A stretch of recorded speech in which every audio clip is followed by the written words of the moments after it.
Les autres vous donnent des opinions. Karima Brick et Rémi Villemur vous donnent une raison d'en avoir une. Sophie Mongeon, bonjour. Bonjour. Hier, il y a une entrevue qu'on a faite qui t'a fait réagir. Tu parles du serment au roi? Ouais. Oui, bien, premièrement, la démarche qu'il fait est vouée à l'échec, selon moi, clairement. Oh, OK. Parce qu'en toute honnêteté, le fait qu'on a, en 2022, aboli de prêter serment au roi, je considère que c'est dans le fait qu'on s'en vient, justement, laïque, plus uniforme, donc prêter serment à des justices ou des idées plus générales, pour moi, ça convient. Et nous... Rappelons juste aux auditeurs, parce qu'on a reçu oui. Lawrence David, qui est professeur de droit à l'Université d'Ottawa. C'est aussi c'est un juriste, puis c'est quelqu'un qui représente un organisme sans but lucratif. Lui, il est venu nous dire, en gros, c'est inconstitutionnel, cette loi qui a été adoptée à l'unanimité en décembre 2022 à l'Assemblée nationale, qui ne rendait plus obligatoire de prêter serment au roi. Puis c'est sûr que ça a clashé un peu. Là. Clashé un peu. Puis, mais il dit aussi, là, pour des raisons personnelles, ben là, il décide d'aller jusqu'en cour, contester ça, puis même d'aller plus loin en disant, ben regardez, à cause de ça, dans les faits, les lois que vous adopteriez, pratiquement, c'est comme... Pratiquement, il n'y a rien qui serait valable parce que sur ce point-là, on devrait encore faire notre serment au roi. On lui disait, regarde, ça a été adopté à l'Assemblée nationale à l'unanimité. Il y a aussi ces spécificités du Québec. Est-ce que le Québec est capable de faire des choses? Notamment, par exemple, si on parle de la Constitution sur la clause dérogatoire, hein, c'est un outil, ça c'est autre chose, mais il y a des gens qui veulent contester ça aujourd'hui en disant, ben là, vous utilisez ça tout azimut, on voudrait réglementer pour que vous l'utilisiez le moins possible. Mais à un moment donné, c'est une vraie question. Je pense que ça dépassait juste sur cet aspect du serment au roi comme tel, parce que certains diront, regarde, c'est un vestige, c'est même quelque chose de très colonialiste, puis on n'a pas à faire un serment à, si tu veux, un dirigeant étranger. Là, quelque part, il y a quelque chose de complètement anachronique aujourd'hui. Mais ça pose aussi la question, le Québec, est-ce que le Québec peut aussi, dans ce contexte-là canadien, appuyer, faire des lois pour avoir cette spécificité qui est liée à sa nation, tu sais. Et évoluer aussi. Parce qu'à un moment donné, tu sais, de se référer à un truc de 1867, la population n'a jamais voté pour ça, là. C'est des délégués qui sont allés, de la Confédération qui sont allés signer là un truc, mais la population n'a pas été sondée là-dessus. Mais tu sais, je suis content que tu sois là, Sophie, parce que hier, j'avais l'impression que c'était contradictoire. On avait un avocat qui nous disait « c'est inconstitutionnel, donc voici pourquoi je me bats ». Or, c'est pas un avocat qui plaide de déterminer si c'est inconstitutionnel, c'est un juge de rendre cette décision-là. Parce que lui, il nous faisait une leçon de droit, puis il nous disait, regardez, moi, je fais juste défendre la primauté du droit, puis il dit, c'est inconstitutionnel, mais c'est comme s'il était juge et parti, d'une certaine façon. Lui doit se rabattre sur le fait que dans toutes les autres provinces canadiennes, tous les élus prêtent encore serment à la monarchie. Je pense qu'il se rabattait là-dessus. Et pourtant, nous, les avocats au Québec, depuis la loi sur le barreau, depuis 1967, on ne prête plus allégeance non plus à la monarchie.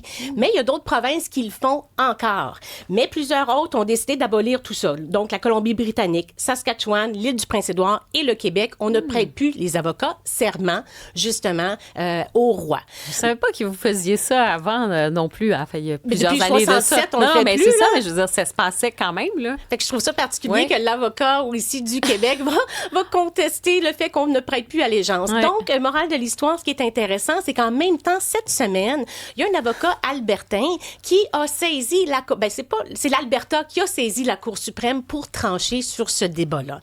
Donc, effectivement, en Alberta, un avocat doit encore prêter serment. Puis lui, c'est un avocat qui est sikh, qui dit, moi, j'ai déjà prêté serment absolu à Akal Purak, divinité de sa foi. Ben oui, qu'on connaît bien ici à Cube. Donc, c'est contraire, justement, à... Il a déjà plaidé allégeance. Fait que, donc, ce qui est arrivé, c'est que la Cour d'appel est venue lui dire qu'effectivement, il y a raison, qu'on devrait changer la façon de le faire. Donc, la Cour disait, tu peux soit rendre le serment facultatif, modifier le libellé ou l'abolir, comme ont fait les autres provinces. Et c'est Alberta qui a dit, non, on porte en appel la décision à la Cour suprême.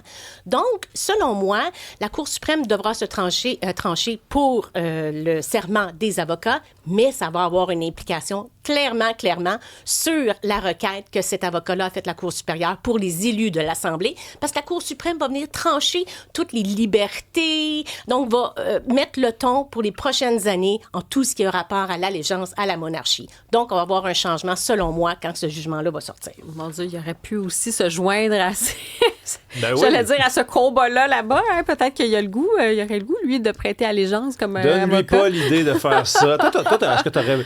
Comment tu te serais positionné si tu avais été obligé de le faire? Est-ce que tu aurais été parmi ceux qui auraient demandé qu'on ne le fasse plus? Mettons, là, si c'était encore en vigueur là, quand tu avais commencé ton droit. Moi, je suis de l'école là, qu'on ne doit plus le faire.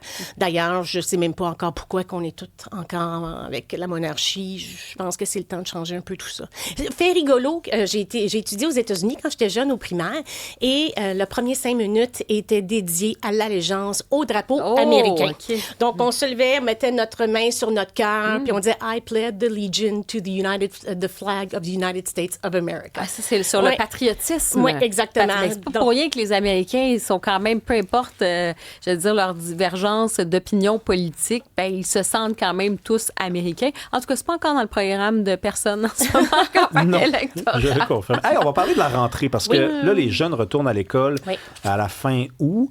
L'IA, pendant l'été, n'a pas pris congé, a fait du progrès. Puis là, moi, je sais pour avoir déjà enseigné que les jeunes de 12-13 ans, ils savent tous c'est quoi ChatGPT. Ils demandent d'aller aux toilettes des fois pendant un examen. J'ai besoin d'aller faire pipi, monsieur, s'il vous plaît, j'ai besoin, je suis plus capable. Puis là, tu dis, oui, vas-y. Puis là, ils reviennent, puis ils ont la réponse. Ouais. Gardons. Ça va représenter de plus en plus un enjeu, ça. Le plagiat, l'IA.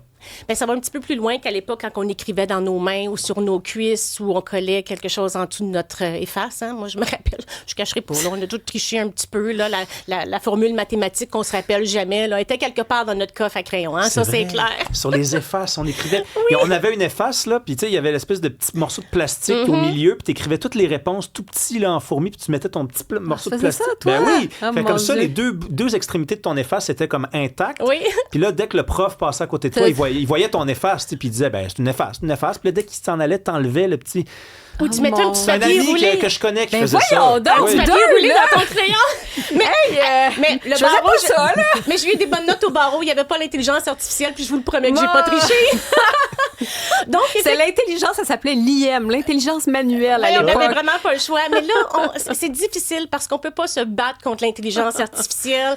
Donc, j'ai entendu l'entrevue que vous aviez donnée, le monsieur français là, qui a écrit... Laurence Alexandre. Oui, effectivement. Laurent Alexandre, pardon. Qui dit que l'école doit changer. Il a bien raison. Fait que là, on va se battre encore pour les 2-3 prochaines années afin de trouver les fameux élèves qui trichent avec l'intelligence artificielle. Mais il y a encore les moyens traditionnels, là. Mais bref, qu'en est-il? Comment ça va procéder? Donc, moi, je ne le savais pas, mais il y a le protecteur national de l'élève. Est-ce que vous saviez ça, vous? Oui. Oui. Je savais que ça existait, mais bon... ça existe depuis 2022 et je veux faire un petit aparté là-dessus. Ça a été mis en place en 2022 avec un budget de 4 millions. Ça sort du budget du ministère de l'Éducation et pour opérer le protecteur national de l'élève, on parle d'un budget de 4,8 millions annuel. Donc, c'est 23 employés à la direction, tu me vois venir, Rémi, tu me connais, et 20 protecteurs régionaux. Donc, c'est 4,8 millions par année pour gérer les chicanes dans les commissions scolaires, dans les écoles publiques, les écoles privées. Avant 2022, ils n'avaient pas. Je trouve que c'est beaucoup d'argent. D'autant plus qu'on avait déjà le protecteur du citoyen qui est le gardien des organismes gouvernementaux. Donc, au lieu de créer une nouvelle organisation en 2022 pour faire belle figure, on n'aurait pas pu jumeler avec le protecteur du citoyen, éviter un conseil d'administration, éviter justement 23 personnes à un bureau pour répondre à tout ça.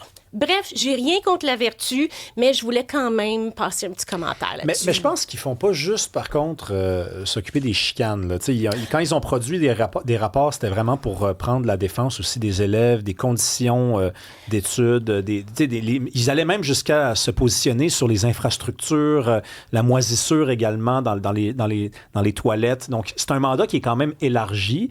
Est-ce que le protecteur du citoyen n'aurait pas pu faire ça?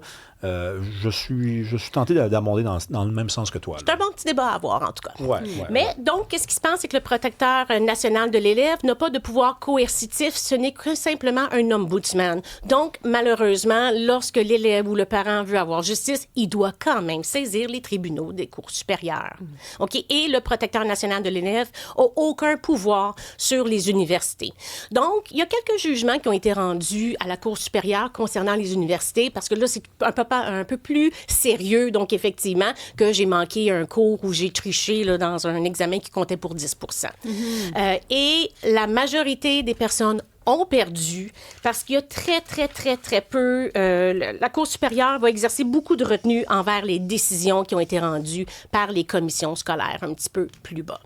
Donc, il y a quelques exemples jurisprudentiels là, que je pourrais vous donner là, si... allons-y rapidement. Okay. Ouais. Donc, il y en a une qui date de 2025, c'est contre le Centre de services scolaires de première seigneurie, où il y a 4 élèves qui ont eu 0.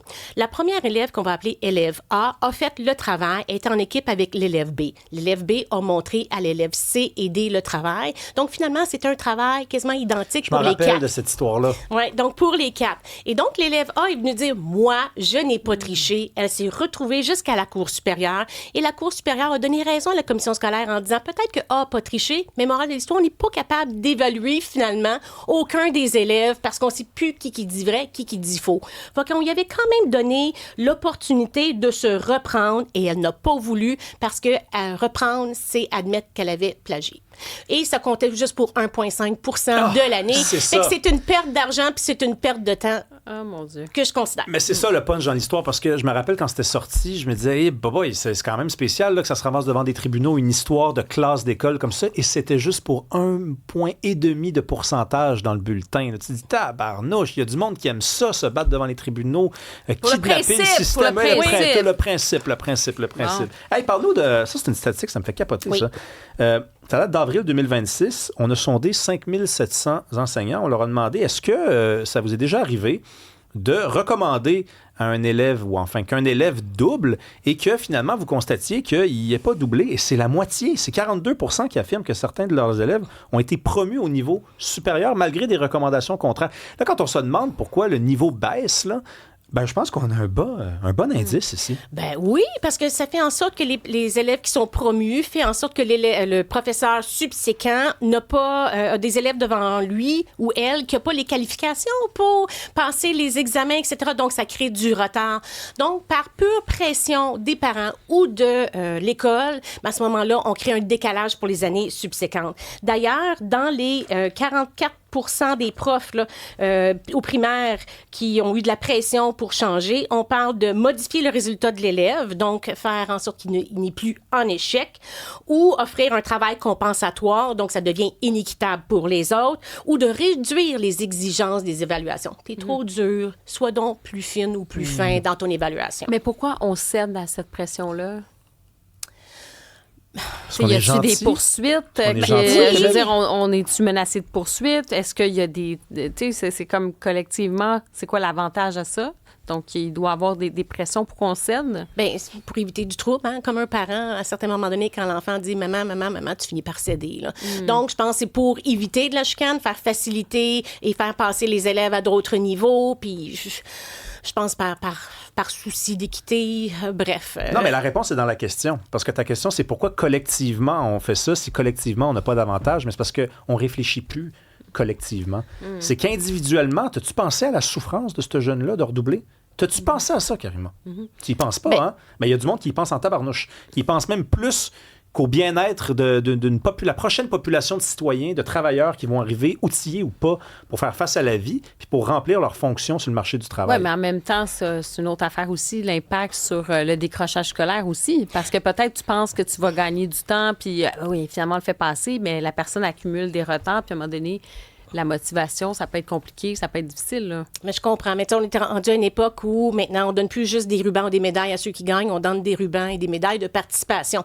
Donc, parfois, je pense qu'on a le cœur un peu trop sensible, puis on oublie de bien évaluer nos élèves. D'autant plus que c'est contraire à la loi sur l'instruction publique, d'ailleurs, d'exercer cette pression-là sur les professeurs qui sont supposés d'avoir une souveraineté totale. Merci beaucoup, Sophie Mongeon. Merci. Bon. Bye-bye. Là. Salut.